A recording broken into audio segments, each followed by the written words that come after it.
लोकसभा के 6 और विधानसभा चुनाव के 12 माह के अंतराल में ही बुधनी विधानसभा क्षेत्र के मतदाताओं का अचानक हृदय परिवर्तन देखने को मिला। दोनों चुनावों में भाजपा का मत प्रतिशत तेजी के साथ बढ़ा था, लेकिन पिछले 13 नवंबर में हुए चुनाव में अचानक भाजपा का ग्राफ तेजी के साथ नीचे गिर गया। दोनों ही दलों के बीच केवल 9% का अंतर रह गया। 2023 के विधानसभा चुनाव में भाजपा प्रत्याशी के तौर पर मैदान में शिवराज सिंह चौहान को मतदाताओं ने 70% के लगभग वोट देकर रिकॉर्ड बनाया था, एक इतिहास रचा था। लेकिन इस चुनाव में जहां बीजेपी को 52 तो कांग्रेस को 43% के हिसाब से मतदाताओं ने अपना सहयोग दिया। 23 नवंबर 2024 को हुई मतगणना के बाद विधानसभा के उपचुनाव की स्थिति साफ हुई। इसमें 20 वर्षों के लंबे अंतराल के बाद मुकाबला कशमकश का देखने को मिला। हालांकि इस मुकाबले को भाजपा प्रत्याशी रमाकांत भार्गव ने जीत लिया, लेकिन यह चुनाव दोनों ही दलों के लिए सबक छोड़कर चला गया। कांग्रेस को इस चुनाव में जहां उम्मीद से अधिक वोट मिले, तो भाजपा का वोट प्रतिशत कम होना पार्टी के लिए चिंता का विषय बन गया। अगर हम पिछले 2 विधानसभा चुनावों की जीत हार के बारे में गणना करें, तो इस चुनाव में कांग्रेस ने भले ही जनता के बीच चुनाव हार लिया हो, लेकिन मत प्रतिशत के मामले में इजाफा करते हुए कांग्रेस कार्यकर्ताओं के लिए संजीवनी का संचार हुआ। 2018 के आम चुनाव में भाजपा को 43 पोलिंग बूथ पर हार का सामना करना पड़ा। 2023 में यह आंकड़ा घटकर 16 पोलिंग बूथ पर आ गया। पिछले दिनों संपन्न हुए उपचुनाव में भाजपा को संपूर्ण विधानसभा क्षेत्र की 136 पोलिंग पर शिकस्त का सामना करना पड़ा। मात्र 16 से 136 के आंकड़े पर कांग्रेस का पहुंचना कहीं न कहीं भारतीय जनता पार्टी और संगठन के लिए आत्ममंथन का विषय बन गया। विधानसभा उपचुनाव में कुल 98 पोलिंग बूथ ऐसे रह गए जहां पूरे चुनाव के दौरान अत्यधिक कशमकश देखने को मिली। ये पोलिंग बूथ वह हैं जहां दोनों ही दलों को जीत और हार का अंतर 50% यानी कि 50 मतों से भी कम का था। 50 वोट भाजपा के ऐसे पोलिंग बूथ थे जहां 50, कांग्रेस के पास 48 ऐसे बूथ थे जहां जीत और हार का अंतर 2 से लेकर 49 मतों का रहा।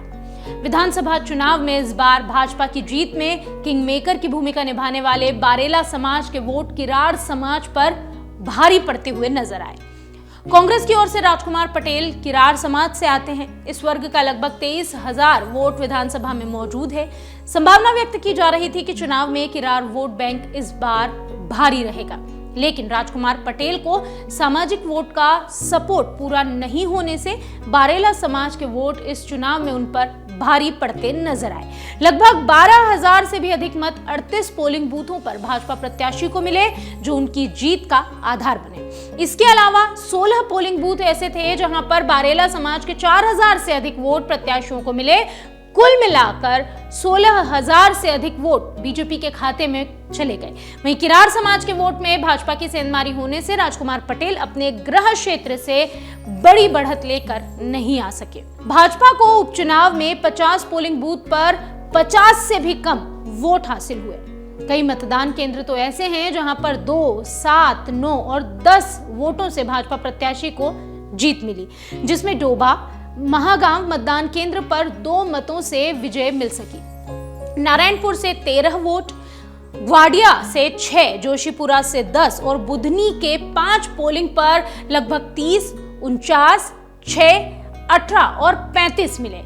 बाया में 32 वोट, ओडिशा पर 32, निनोर 10, दीपाखेड़ा 29, पानगुराड़िया 31, नीलकछार 21, पथोड़ा पर 3। वहीं बात करें अगर मुरार की तो यहाँ 31, जानना से 47, नहलाई से 15, नया गांव से 41, रेहटी के 2 बूथ पर 11 और 29 वोट मिले। वहीं खेरी में 23 तो सगोनिया में 45 वोट मिले। खनपुरा 15, तजपुरा 19, चिचलाय कला 21, सोयत के 2 बूथ पर केवल 7 वोट मिले। वासनिया की बात करें, वासनिया खुर्द की तो 10 वोट मिले। दिगवाड़ में 27, इमलाड़ा 40, नंदगांव 32, अकावलिया 30, खात्याखेड़ी 42, पलासपानी 8, मारियाडो में 6, बीजला 42, भेनुदा के 2 पोलिंग पे 23 और 38 वोट। वहीं मंडी की बात करें तो 12, सातदेव में 34, बारखेड़ा कला में 22, महागांव कदोम में 2 इटारसी में 9, डोबा से 2 और सुकरवास से 22 वोट मिले। कुमनताल में 30, श्यामपुर में 43, घुटवानी से 22 मतों से बीजेपी को विजय मिली और ये विजय का अंतर काफी कम है। वहीं कांग्रेस को उपचुनाव में 48 पोलिंग बूथ पर 50 से कम मतों से जीत मिली है। कई मतदान केंद्र तो ऐसे हैं जहां पर 1, 2, 5, 7 और 11 मतों से कांग्रेस को जीत मिली, जिनमें से 3 मतदान केंद्रों पर, 1 मतदान केंद्र पर तो 2 मतों से कांग्रेस विजयी हुई है। इनमें से ब्रह्मोरी में 47, नानभेट में 21, जनमासा में 27, डोबी में 4, नीमटोन में 9, जवारखेड़ा में 13 और बुधनी के 3 मतदान केंद्रों पर 13, 22, 11। बायां की अगर बात करें तो 48 वोटों से यहां पर कांग्रेस को विजय मिली। वहीं पांगरा में 3, सलकनपुर में 1, मोगरा में 42 और मट्ठा गांव में 32, भोमदा में 35, देलावाड़ी 12, चकल्दी में 33, हारमऊ में 15, चिचलाई कला में 28 तो इटावा जदीद में केवल 37 वोटों का अंतर रहा। तिलाड़िया में अगर हम बात करें तो केवल 1 वोट के अंतर से कांग्रेस आगे रही। राला में 26, जोगला में 12, नेहरू गांव में 26 मतों के अंतर से कांग्रेस ने बढ़त बनाई थी।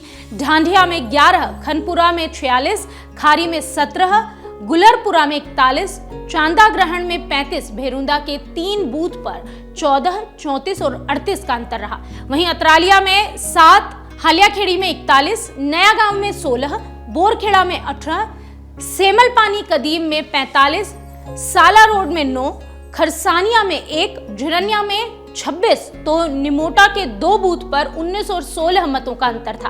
वहीं गोरखपुर में 5, नारायणपुरा में 2, इटारसी में 21, वासुदेव में 24 और सुकरवास में 3। इसी के साथ नयापुरा में केवल 22 मतों के अंतर से कांग्रेस को विजय मिली थी। 4 पोलिंग बूथ पर परिणाम चौंकाने वाले रहे। भादाकुई के पोलिंग बूथ पर 241 पर मामला टाई का रहा। यहां पर दोनों ही दलों को बराबर 241 वोट मिले। 497 मतदाताओं द्वारा यहां पर मतदान किया गया था।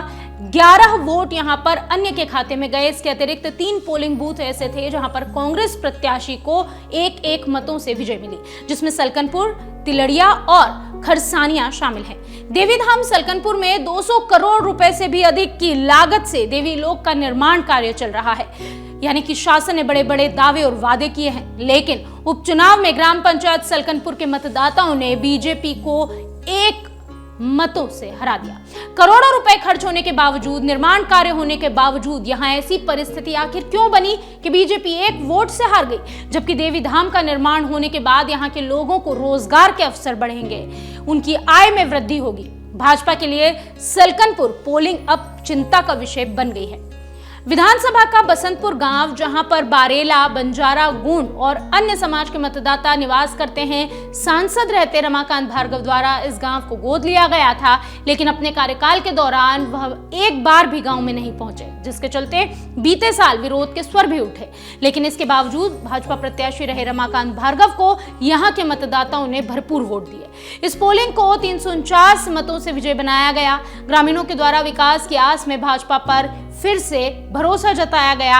रमाकांत भार्गव को 540 तो राजकुमार पटेल को 191 वोट दिए गए। यहां पर कुल 796 मतदाताओं के द्वारा मतदान किया गया। भले ही भारतीय जनता पार्टी ने सीट जीत ली हो बुधनी की, लेकिन परिणामों को गौर से देखें तो भाजपा को नुकसान उठाना पड़ा। अब यह नुकसान शिवराज सिंह चौहान की दूरी की वजह से है या इसके कुछ और ही मायने हैं, इसका मंथन तो खुद भारतीय जनता पार्टी को करना ही होगा। अगर आप ये वीडियो YouTube पर देख रहे हैं तो हमारे चैनल को सब्सक्राइब करें और बेल आइकन को दबाना ना भूलें। अगर आप Facebook पर ये वीडियो देख रहे हैं तो हमारे पेज को लाइक करें।